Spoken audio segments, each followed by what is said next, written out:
Si queremos entre todos, podemos hacer un mundo mejor. Entre todos, para todos. La tragedia que costó 22 vidas el 6 de agosto de 2013 por la explosión en Calle Salta sigue sin ser resuelta, sigue sin tener justicia. Lo que le pasa al otro también nos pasa a nosotros. Sentir eso, entender eso, obrar en consecuencia, ayudaría a tener un mundo mejor. Gracias por estar ahí. Osvaldo Guayasamín es uno de los pintores latinoamericanos más conocidos a nivel mundial. Nació el 6 de julio de 1919 en Quito, Ecuador. Su padre era un indígena de origen quechua que trabajó como carpintero, taxista y camionero para sostener a su familia. La mamá de Guayasamín era mestiza. Osvaldo fue el mayor de los 10 hijos del matrimonio. Este origen le costó ser segregado durante mucho tiempo, algo que nunca olvidó el artista. La injusticia, partiese de donde partiese, fue mostrada una y otra vez en su obra. Reflejó el dolor y la miseria que soportaba y soporta todavía la mayor parte de la humanidad. Denunciaba la violencia de las guerras mundiales, las guerras civiles, los genocidios, los campos de concentración, las dictaduras y las torturas. A los 8 años, Guayasamín hacía caricaturas de sus maestros y de sus compañeros de la escuela. Siendo todavía un niño, ganaba algunos pesos vendiendo cuadros hechos sobre trozos de lienzo o cartón, con paisajes y retratos de estrellas de cine en la Plaza Independencia. En 1932 ingresó a la Escuela de Bellas Artes de Quito. En 1941 logró el diploma de pintor y escultor, tras haber seguido también estudios de arquitectura. Hizo su primera muestra a los 20 años en una sala particular en Quito, muestra que provocó un escándalo porque la crítica consideró su trabajo absolutamente opuesto a lo que se enseñaba en la Escuela de Bellas Artes. Tuvo la suerte de que Nelson Rockefeller viera su obra e impresionado le comprase varios cuadros.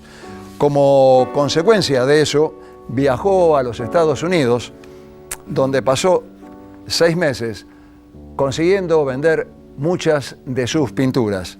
Viajó después a México, donde conoció a José Clemente Orozco, que lo aceptó como asistente. También conoció al poeta chileno Pablo Neruda.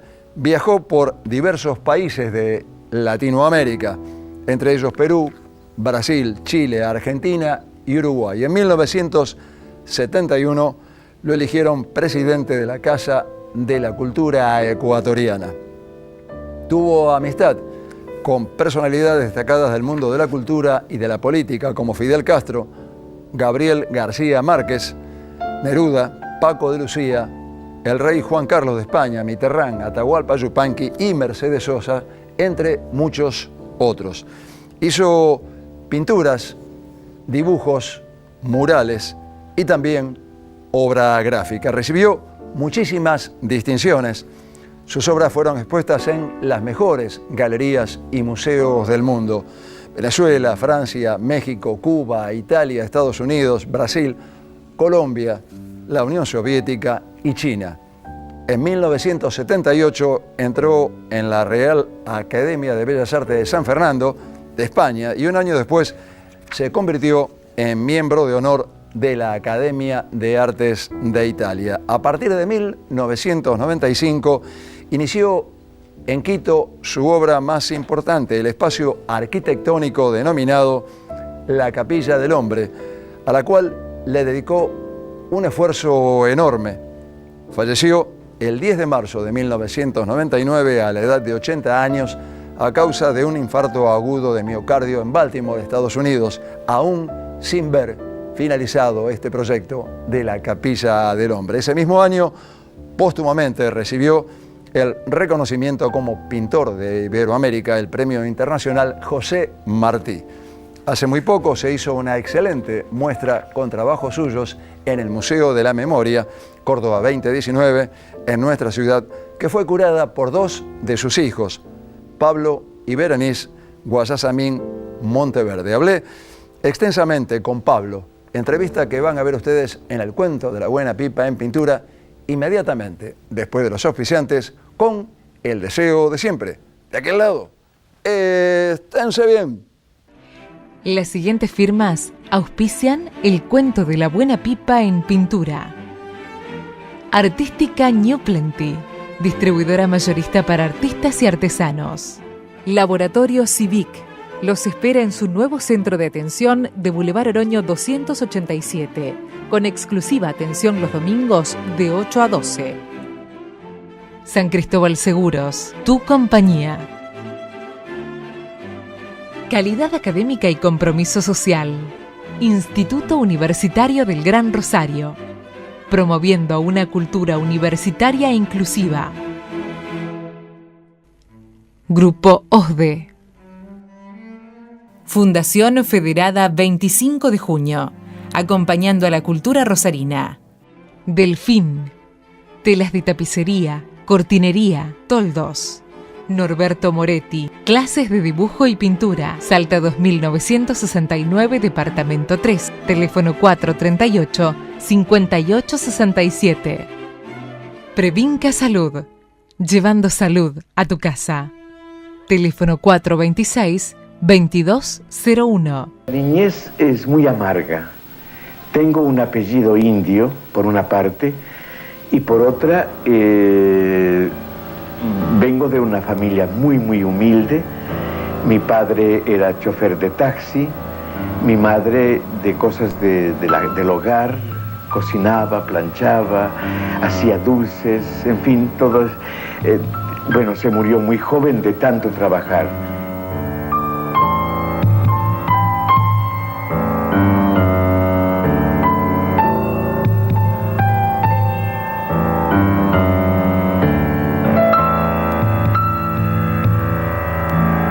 Cuando hago un retrato, soy un poco el traductor, soy un poco el secretario de lo que miro. Trato de ahondar, al mirar a la persona, trato de ahondar su mundo interior.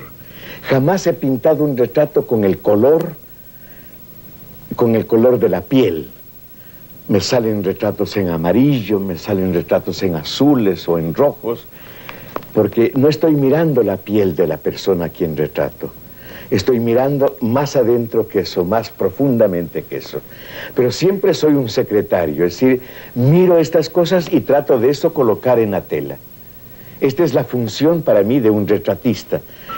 Lo que yo pienso de eso no es propiamente lo que yo pienso, lo que yo soy, porque en el retrato es la persona a la que estoy retratando la que se impone sobre mí. Pintar, en mi caso específico, es como respirar, es como la vida misma. Si no podría hacerlo, si no podría respirar, me moriría. Es decir, es parte de la forma de decir las cosas, el pensamiento que tengo sobre lo que miro. Todo está sujeto a formas y colores.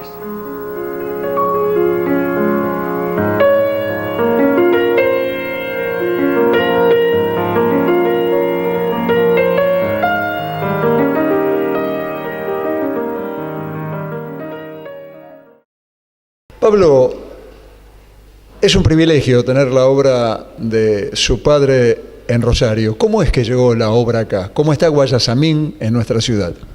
Bueno, primero déjeme agradecerle por este comentario suyo. Nosotros en Rosario estamos muy felices. Es una bella ciudad, tiene unas características y una arquitectura, por una parte, muy italiana, por otro lado también medio española, de Barcelona fundamentalmente, y hay edificios maravillosos. Estamos nos sentimos como que estuviéramos un pie en Europa, otro pie en América, y para nosotros es un privilegio estar en Rosario. A su pregunta, nosotros fuimos invitados para hacer una exposición arriba en la ciudad, tengo aquí el nombre exactamente, en Mendoza. Y fue un acontecimiento la exposición en Mendoza. Entraron más de 30,000 personas a esa muestra. Gareca, que era el director de cultura de la provincia, hizo varias gestiones, conversó con varios amigos, colegas, autoridades de otras ciudades, para que se aproveche la posibilidad de exhibir esta obra, ya que estaba en Argentina y que los costos mayores de embalaje, de movilización, habían sido cubiertos ya por Mendoza. Era un poco más fácil poderlo trasladar al resto de ciudades del país. De aquí la exposición irá para Chile. Tenemos varias invitaciones para realizar esta exposición en otras ciudades, en otros países. Y es una obra que va a estar recorriendo varios compromisos que la Fundación ha ido adquiriendo. Es una de las dos grandes muestras que están itinerando de Guayasamín, ¿no? Mi padre pinta 3 grandes colecciones. La primera, Huacañán o El Camino del Llanto, marca los temas del indigenismo, del mestizaje y del negro en América Latina. Lamentablemente esta colección se atomiza. Guayasamín no tenía recursos para poder mantenerla juntas, tiene que venderla. Con esa colección gana las 3 bienales más importantes que había en esa época. Gana el Gran Premio de la Bienal de México, el Gran Premio de la Bienal de Barcelona y de la Bienal de Sao Paulo.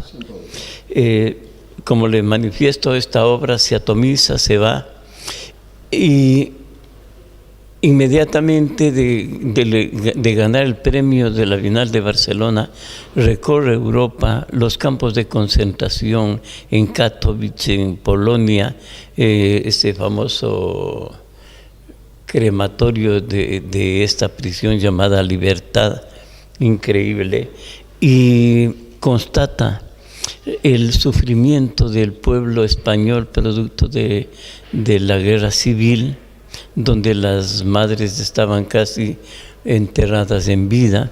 Además utilizaban una túnica negra como parte de su vestimenta, pero igualmente visita Japón, ve Hiroshima, Nagasaki, y constata que el siglo XX es uno de los siglos más violentos que le toca vivir a la humanidad. Dictaduras en América Latina, Chile, Argentina, Uruguay, Brasil, Paraguay, como delito tener de 16, 18 años a 24 años porque el pensamiento del Che vivía en la juventud y era perseguido, o el pensamiento de la Revolución Cubana invadía nuestra juventud. Entonces, ante esos acontecimientos, Guayasamín pinta esta segunda serie que se llama La Edad de la Ira. Y como una sinfonía que tiene 3 momentos, Guayasamín no quiere dejar este planeta Tierra, sino pinta un homenaje a su madre y a las madres del mundo, y que se titula esta colección Mientras viva siempre te recuerdo. ¿Qué es lo que tenemos acá? Es lo que tenemos acá. Tenemos dibujos, el proceso que Guayasamín sigue para la realización de cada cuadro. Empieza haciendo un dibujo en lápiz, en tinta, luego hace en acuarela, y cuando tiene muy madurada su idea, da el paso definitivo que es su óleo sobre tela o su acrílico sobre tela. También hay estampas, también hay serigrafías, litografías. Bueno, es una manera de divulgar el arte. Estas obras no están a la venta, son de propiedad de América Latina y del mundo, porque eso es lo que él quiso al crear la Fundación Guayasamín, de que esto no vaya a una casa privada, sino que sirva como un mensaje para la humanidad entera. ¿Cómo nace el perdón? Entonces, una manera de divulgar su arte y de que llegue a muchos hogares es la realización de la obra gráfica, la serigrafía, la litografía, técnica. La multiejemplaridad. Entonces, esa es la manera como llegamos a varios hogares. ¿Cómo nace en Guayasamín este compromiso social, este dolor por la violencia del mundo, por la injusticia del mundo? ¿Cómo nace? ¿Siempre fue así? ¿Cómo lo recuerda usted? ¿Qué contaba él?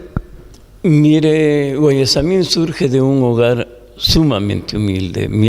Él decía que muchas veces tuvo que decidir entre comprar un tubo de color o dar un vaso de leche a sus hijos. Y él se decidió por el tubo de color. Esas eran las realidades. Entonces, y adicionalmente, llevar un apellido indio, que es la palabra Guayasamín en quechua quiere decir ave blanca volando. Entonces, por sus propios compañeros de aula, él era rechazado porque era el hijo de un indio, y eso pesaba mucho en la sociedad quiteña. Entonces, por un lado mastica el hambre, por otro lado es apartado o aislado del resto de la niñez por llevar ese apellido. Entonces, creo que esas son las razones. Lo sufrió en carne propia. Que le impulsaron a él a denunciar esta segregación, a denunciar esta explotación por un lado y por otro lado esa marginación a los desposeídos de la tierra.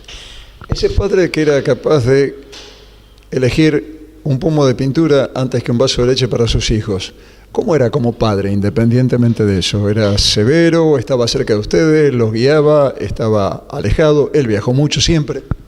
Fue un padre maravilloso. Nos daba lecciones en todo sentido, pero más que nada lecciones de humanidad, de humanismo. Nos decía, y eso él lo pregonó toda la vida, dice que en la vida tan importante es un peón, un agricultor, un albañil. Dice, si no tenemos el albañil, ¿quién te construye la casa donde vas a vivir? Si no tienes el zapatero, ¿quién te hace los zapatos para que camines? Si no tienes el profesor, ¿quién te enseña las primeras letras? Si no tienes el panadero, ¿quién te hace el pan? Igual el agricultor, si él no te siembra, ¿qué vas a comer? Igual de importante es el médico, igual de importante es el filósofo. O sea, todos somos importantes para tener una vida que sea llevadera dentro de una sociedad. Él se consideraba un trabajador más. Trabajaba 8 horas diarias. Él se marcaba de 8 de la mañana a 12, 12 y media del día, ya estaba en su taller de pintura, salía, almorzaba y retornaba inmediatamente a su trabajo. Le gustaba pintar con luz natural, no con luz artificial. Entonces hasta las 5 de la tarde que se escondía el sol, eran sus horas de trabajo. Pero luego después ya en su alcoba tenía cuadernos y tenía lápices y viendo la televisión, escuchando un programa, alguna cosa, le impactaba e inmediatamente sacaba su cuaderno y empezaba a dibujar lo que más tarde sería una obra ya trabajada en óleo, sobre tela o en acrílico. Un creador trabaja a las 24 horas del día, Guayasamín. Su mente siempre estaba trabajando en función de lo que iba a pintar. Es un pintor muy fructífero. Mire, empieza prácticamente a los 10 años a pintar. ¿Con el consentimiento de la familia, a los padres les gustaba o estaban en contra? Conozco la respuesta. Su padre no estaba a favor. Además, cuando mi abuela le dice a su esposo que su hijo mayor quería ser pintor, como era gente humilde, mi abuelo había pensado que mi padre quería pintar fachadas de casas o tapiales o ese tipo de pintura. ¿Qué iba a pensar que quería ser pintor, artista, creador? Eso jamás. Entonces él se opone rotundamente a que sea pintor su hijo, porque en esa época lo que aspiraban los padres es tener un hijo militar o un hijo cura, con lo cual le daba una especie de estatus a la familia, pero no un pintor. Hasta que logró entender que era un pintor que quería hacer un paisaje, unas naturalezas muertas o una obra con un contenido. Sí logró verlo consagrado, porque cuando mi padre tuvo posibilidades, le llevó, por ejemplo, a que conozca el mar. Nunca mi abuelo había visto el mar. Nunca se había subido a un avión y lo llevó a un sitio que él soñaba toda la vida en visitar, era Roma, y ver el Papa. Y entonces fue y desde lejos en la plaza vio al Papa, a 200, 300 metros, pero sí hizo realidad su sueño. Entonces sí vio el triunfo de su hijo en el mundo de la plástica. ¿Cómo trabajaba Guayasamín esas 8 horas? ¿Estaba solo? ¿Recibía visitas? ¿Podía trabajar si tenía visita? ¿Escuchaba música? ¿Trabajaba en silencio? Primero tenía su casa y ojalá algún día nos visite para que usted lo constate. Su estudio tenía 2 puertas infranqueables. Nadie podía, ni siquiera golpeando, nos podía escuchar, porque tenía 2 puertas, tenía un gran estudio y según la obra que iba a pintar, era su música que escogía.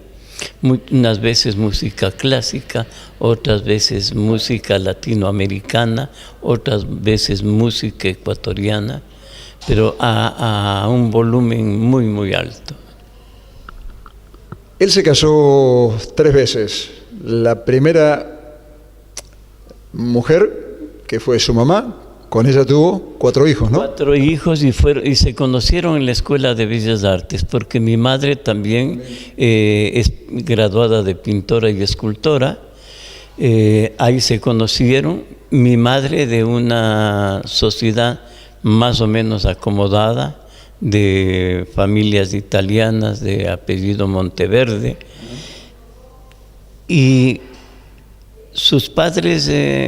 los padres de mi madre se oponían a este matrimonio, a este casamiento, porque igualmente... ¿Era un artista?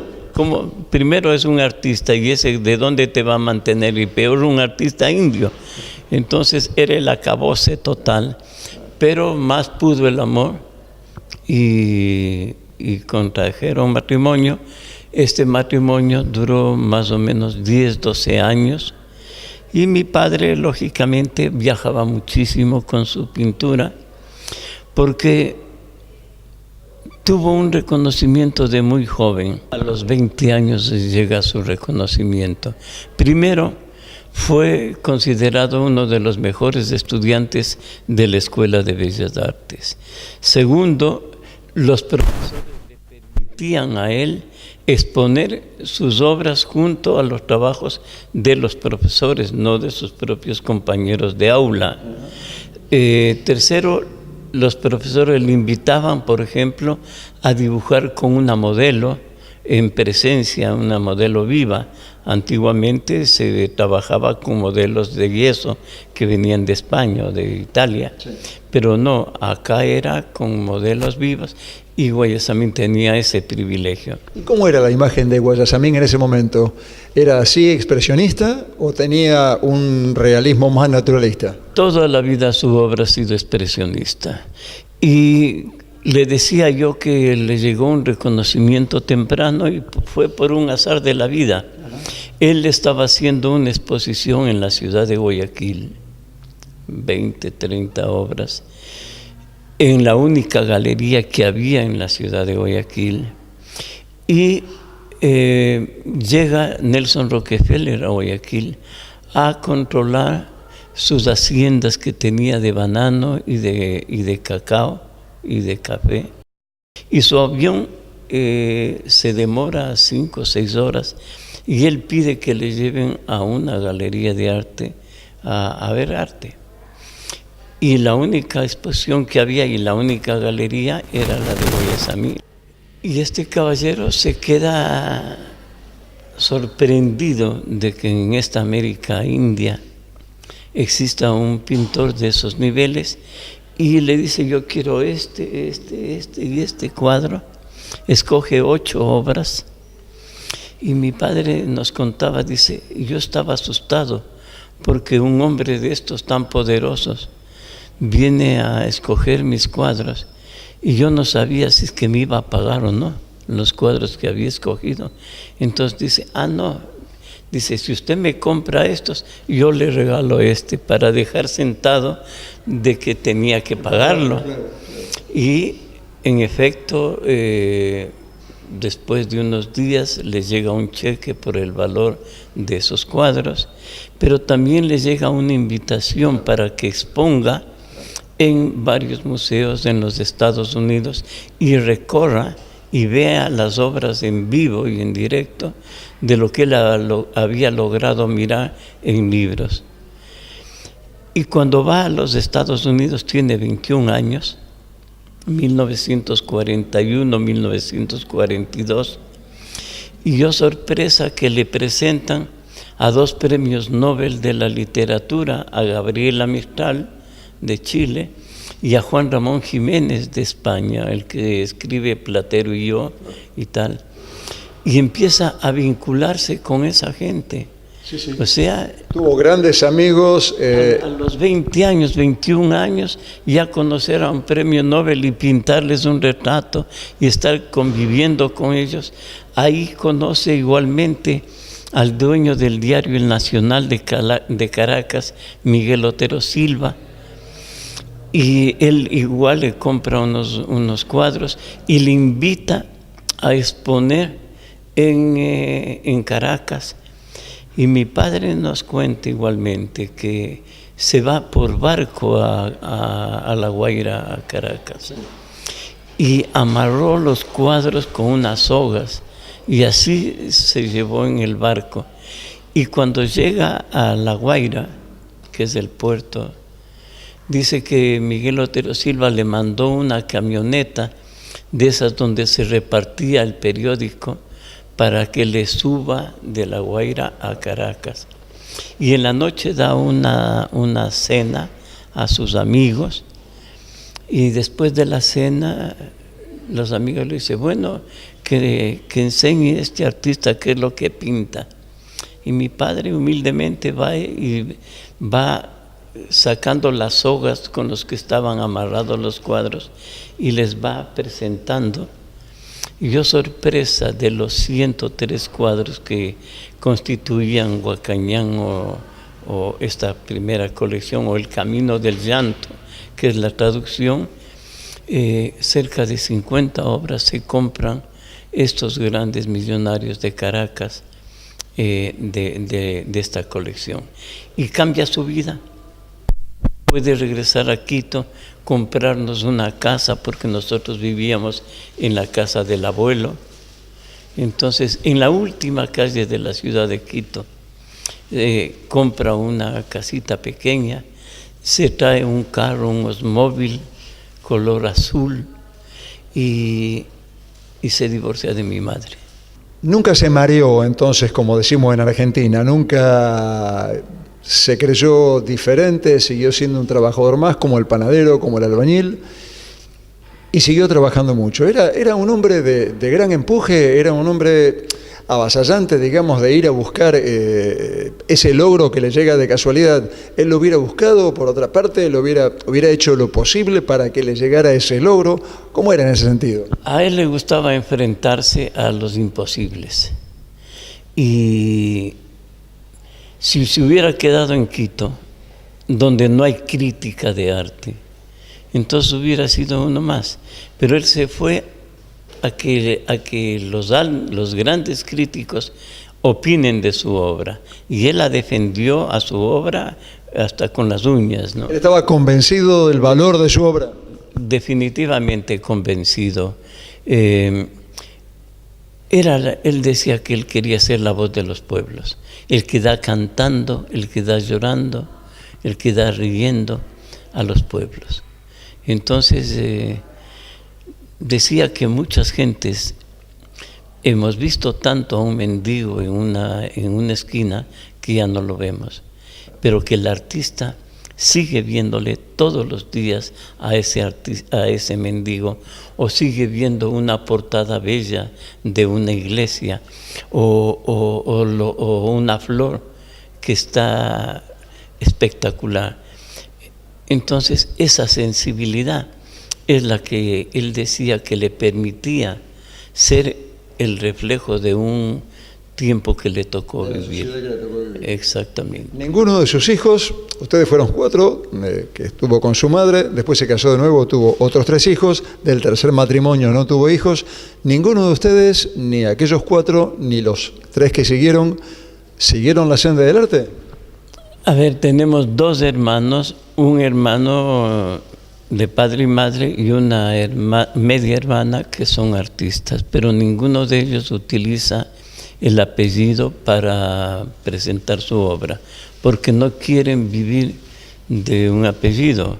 Por un lado eso, y por otra parte la carga de ser hijo de es una responsabilidad muy fuerte. No es lo mismo que Paloma Picasso se aprovechó del apellido de su padre para sacar perfumes o diseños de moda. Acá incluso quedó convertido en una marca. Pinta otra cosa, pinta unas figuras como de ballet, mi hermano Cristóbal, y Dayuma, que es la media hermana, se fue por un naif de ciudad, no del campo, o sea, temas totalmente distintos a los de Guayasamín. ¿La fundación cómo se crea? ¿La creó él o la crearon ustedes después de su muerte? Mi padre creyó y nos manifestó que sería un crimen dividir la Edad de la Ira, que es una de las colecciones que tiene cerca de 200 óleos y que son temas concretos. Por ejemplo, 7 cuadros sobre las mujeres llorando, que son como los 7 días de la semana, de un permanente lamento de la madre española. Berta Taracena, que es una crítica de arte mexicana, dice que Guayasamín es el creador del expresionismo cinético, porque dice que su obra es como una película donde cada cuadrito de la cinta va representando un tema. Es como en una poesía cada verso. Y así la unión de varios versos, que es el poema, le da la concepción total. Lo mismo es la obra de Guayasamín. Narra algo a través de una serie. 11 cuadros sobre los campos de concentración, 7 cuadros sobre la Guerra Civil Española, 5 cuadros sobre los torturados, 3 cuadros sobre el problema de las masacres en Chile, donde en el río Mapocho se encontraban cuerpos de personas que habían sido asesinadas y que flotaban en el río. Entonces, estas colecciones no se podían dividir porque hubiera sido un crimen. Y entonces ahí es eso por un lado. Por otro lado, tiene mi padre una colección de más de 7,000 piezas de arte prehispánico y como 800 cuadros y tallas de la colonia, más pinturas de otros artistas del mundo entero. Ahí en su dormitorio, entre paréntesis, tiene un dibujo de Castagnino, dedicado por Castagnino Guayasamín, y es un recolector de papas, una cosa maravillosa. Entonces, ¿cómo se dividía eso? Hubiera sido realmente doloroso que a su muerte los 7 hijos nos estemos matando por esas obras.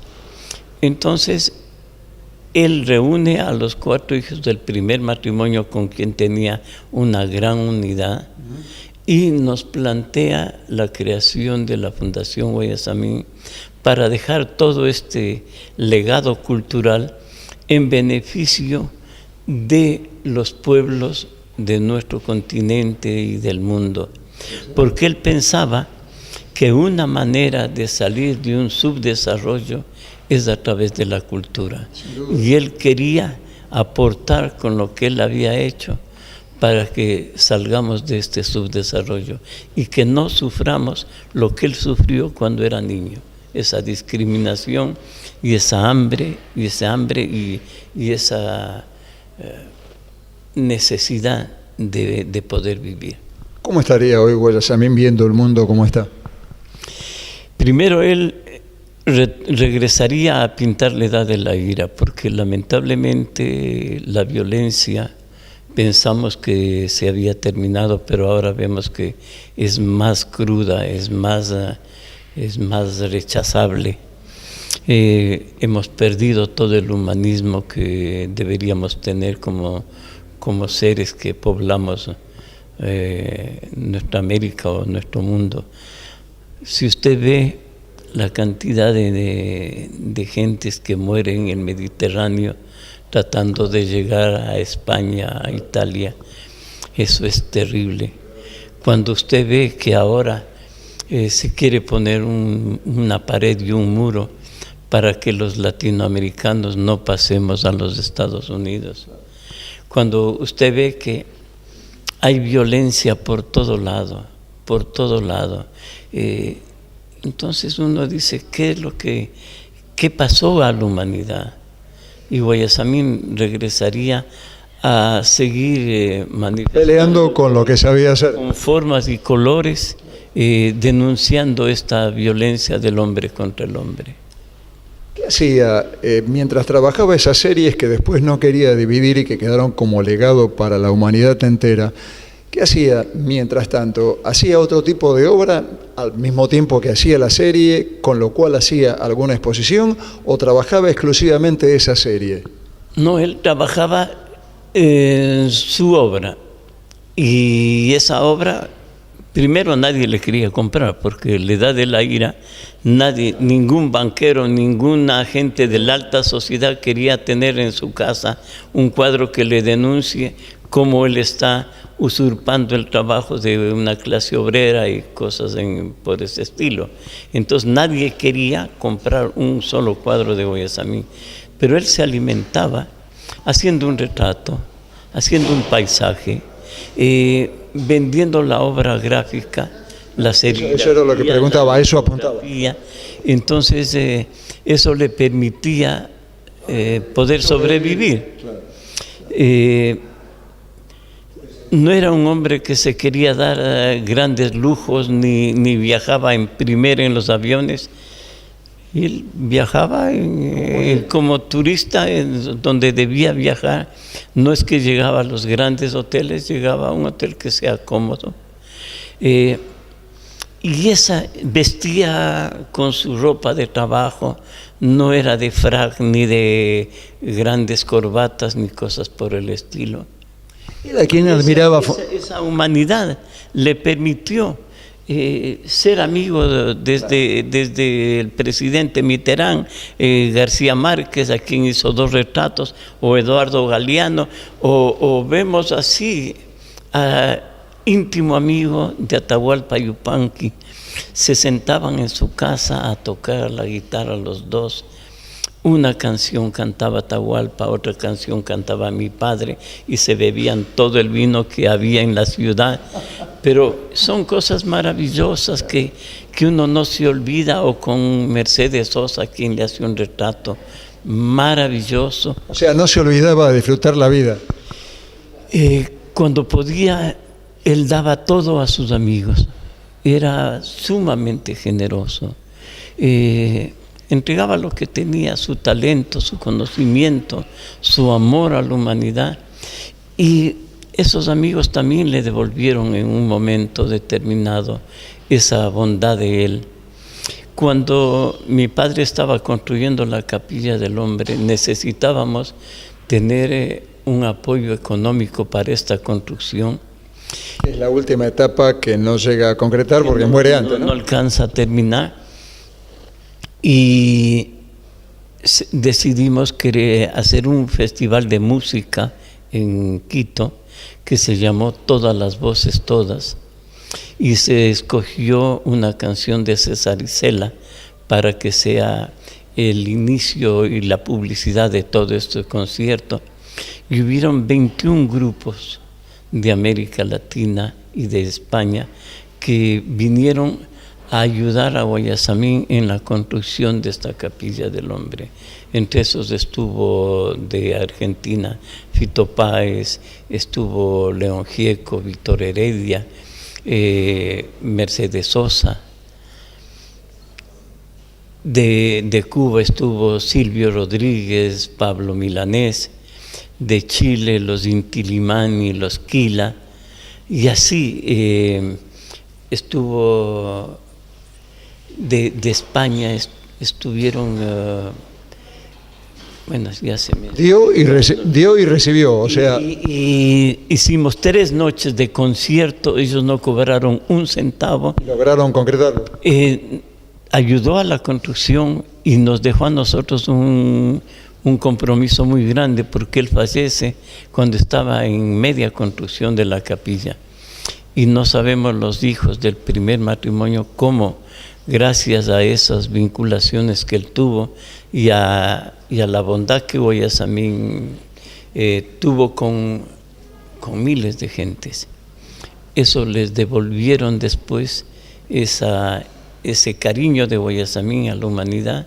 Le devolvieron apoyando para la terminación de la Capilla del Hombre. Ya está hace 5 años inaugurada, pero mire, cuando se producen todas estas dictaduras en América Latina y huían de América del Sur, los chilenos, uruguayos, siempre en la casa de mi padre encontraron un plato de sopa caliente, un lugar donde cobijarse una noche, 2 noches y continuar esa migración. Los hermanos Parra, por ejemplo, de Chile, se hospedaron en casa nuestra. Y luego después, cuando mi padre fallece, ellos hicieron un concierto para recaudar fondos y apoyar a la terminación de la Capilla del Hombre. Y así se fue dando un sinnúmero de respuestas solidarias a la actitud que Guayasamín tuvo frente a la humanidad. Y así logramos terminar. Y es la primera vez, por ejemplo, que sale Fidel Castro de Cuba a cumplir una promesa que había hecho a su amigo de inaugurar la Capilla del Hombre, porque él había salido a actos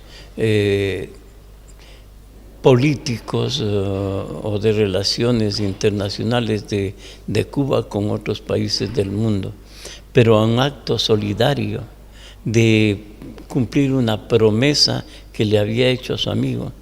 Nunca había sucedido, y él pidió que 30 de los mejores pintores cubanos le acompañen y que sean sus guardaespaldas para ir a inaugurar la Capilla del Hombre. ¿A quién admiraba? Obviamente, con todos estos nombres que estuvo haciendo, no solamente le unía la amistad, sino también seguramente la admiración, como ellos también lo admirarían a él. Pero tenía un referente, admiraba profundamente a alguien. Él fue muy respetuoso de todos los pensamientos, y lógicamente tenía sus adictos, digamos como García Márquez, como Atahualpa Yupanqui, como Mercedes Sosa, como, no sé, Pablo Neruda. ¿Era un hombre creyente? Él a los 14 años dice que dejó de creer en Dios, porque tenía un íntimo amigo de apellido Manjarrés, pobre como él, que le acompañaba muchas veces a la montaña a ver el saltamontes como daba estos brinquitos, o a ir a ver los pájaros y tal. Este chico Manjarrés era criado de una familia más económicamente más poderosa, y se produce en el Ecuador lo que se llamó la Guerra de los 4 días, donde liberales y conservadores se disputaban la presidencia del Congreso Nacional. Mi padre vivía en La Tola y este niño Manjarrés también vivía en La Tola, que era un barrio muy popular. Y ahí en una calle los niños jugaban fútbol en la calle, porque no había ninguna cancha. Las fuerzas estas conservadoras y liberales se enfrentan a tiros. Y mueren varios niños que jugaban fútbol, y muere este niño Manjarrés, que no es que estaba jugando fútbol, sino que salió a cumplir un mandado de su patrona. Y entonces varios niños mueren, y mi padre va y le ve en la morgue a este niño Manjarrés ya hinchado, medio verde, porque clame de él. Y dice que ahí él dejó de creer en Dios, porque definitivamente no era posible. Que no era posible que un niño tan bondadoso, un niño tan bueno, tenga un final así. Y luego después Guayasamín pinta un cuadro que se llama Los niños muertos, en homenaje a su amigo Manjarrés. ¿Fue definitivo? ¿Nunca volvió a acercarse? Nunca se acercó, y nunca se acercó por un lado, pero respetó siempre todas las creencias de todas las personas. Y nunca aflojó en esta lucha a través de su arte por un mundo más equitativo, un mundo más justo. Nunca. Tenía 20 años y peleaba por eso, y cuando murió todavía seguía peleando por eso. Igual, o sea, nunca se dio absolutamente un paso, ni para tomar impulso un paso atrás. ¿De qué murió? Un infarto con mi hermana Berenice. Mi hermana Berenice le había llevado a Baltimore para hacerle un chequeo de la vista, porque tenía un derrame de la mácula en su ojo, y eso le estaba impidiendo pintar, y eso para un artista es terrible. El no ver era un drama realmente. Y mi hermana Berenice le llevó a este chequeo, le indicaron que no había solución hasta no se sabe después de varios años, y al otro día, cuando Berenice estaba pagando ya todo lo que era el consumo del hospital, mi padre se quedó en una salita de espera y se había prendido un cigarrillo, y cuando Berenice regresa ya para salir del hospital, le había dado un infarto y había fallecido. Bueno, una muerte rapidísima, como él quería. Además, decía que él quería morir como un roble viejo que se cae de una sola y ahí se queda. ¿Conversaba mucho con ustedes? ¿Era un hombre de contar anécdotas, de volver a vivir a través de esas narraciones? ¿Era más bien reservado?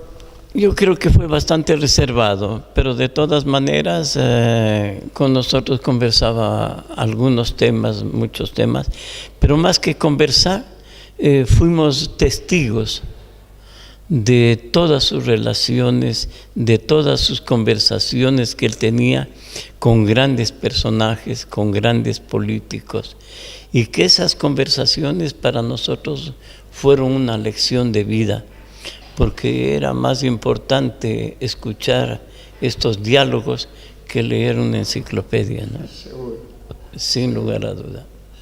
Si debiera definirlo con una palabra a su papá, ¿qué palabra usaría?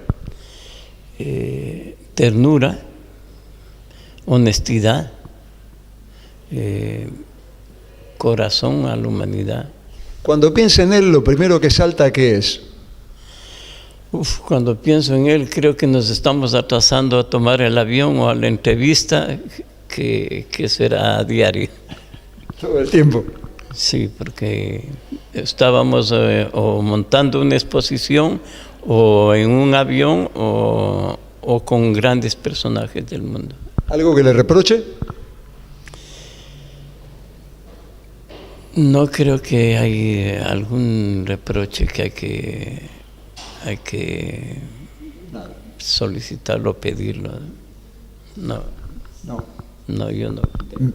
¿No tiene reproche que hacer o no quiere hablar de eso? No, si tendría alguna cosa que decirlo, lo diría, porque creo que el guardarse algún tema así sería, no sé, yo no me guardaría nada, lo diría. Aparte se nota que lo admira y lo sigue queriendo mucho. Bueno, vengo trabajando con él desde que tengo 17 años prácticamente y ahora tengo 75. Entonces, mire usted, es una vida entera entregada a respetar su mensaje. Y a sostenerlo, a sostener el mensaje, la obra. Definitivamente, y a conservarlo y a luchar para que esta exposición y las exposiciones que se hacen en el mundo esté su pensamiento bien representado. ¿Alguna anécdota en particular que recuerde especialmente? ¿Algo triste, algo alegre? 100.000 que debe tener, ¿no? Sí, bueno, cuando era ya... Nosotros teníamos 13, 14 años. Cuando compró esta casa en las afueras de Quito, su primera casa que tuvo, le gustaba que nosotros juguemos con él a las bolas, que se hacía un círculo y unas bolitas de cristal y se tingaba para con una bola más grande sacarla de este redondel. Y el que la sacaba se llevaba esa bola. Y entonces él quería jugar con nosotros a las bolas, porque en su niñez los niños que eran de apellidos mestizos no querían jugar con el indio Guayasamín a las bolas, y él se había quedado toda la vida con esa idea de que él quería jugar a las bolas, al tingue que se llama, o así lo llamamos nosotros, o hacer bailar un trompo. Entonces eso nunca lo hizo porque sus compañeros lo marginaban totalmente. Y cuando nosotros ya teníamos 13 años y él ya debía haber tenido 30, 35, 40 años, quería jugar con nosotros de eso para sacarse el clavo, digamos, de lo que en su niñez no pudo hacer. ¿Qué decía Guayasamín del arte? ¿Qué pensaba del arte? ¿Qué era el arte para él? Además de esta es una manera de comunicarse con la humanidad. Y lo que yo le decía es dar cantando, dar riendo, dar llorando a los pueblos. Porque esa es la sensibilidad que tiene el artista. Entonces, todo lo que yo trato de reflejar, de decir cosas, no en una forma historicista, ni mucho menos, y tampoco histórica, trato de decir lo que me ha tocado vivir.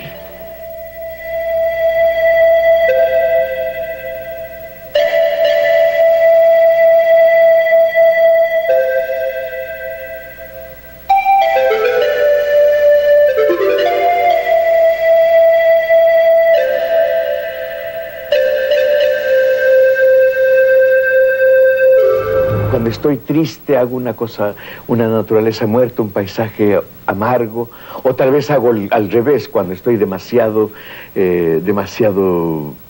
hundido, digamos, a lo mejor me pinto un paisaje de Quito esplendoroso para hacer un equilibrio conmigo mismo.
Hay un equipo que está acá, que cuando más lo necesitas, estés donde estés, vayas donde vayas, está siempre cerca tuyo.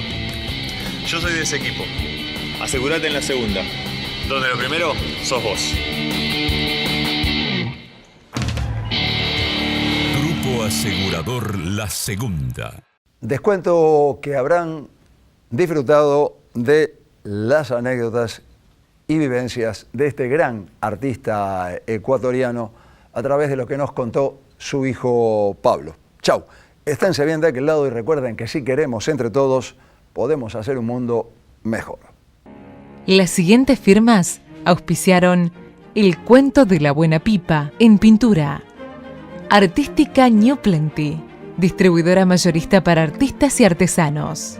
Laboratorio Civic, los espera en su nuevo centro de atención de Boulevard Oroño 287, con exclusiva atención los domingos de 8 a 12. San Cristóbal Seguros, tu compañía. Calidad académica y compromiso social. Instituto Universitario del Gran Rosario, promoviendo una cultura universitaria e inclusiva. Centre Catalá, 116 años con la cultura de Rosario. Norberto Moretti, clases de dibujo y pintura. Salta 2969, departamento 3, teléfono 438-5867. Grupo OSDE. Previnca Salud, llevando salud a tu casa. Teléfono 426-2201.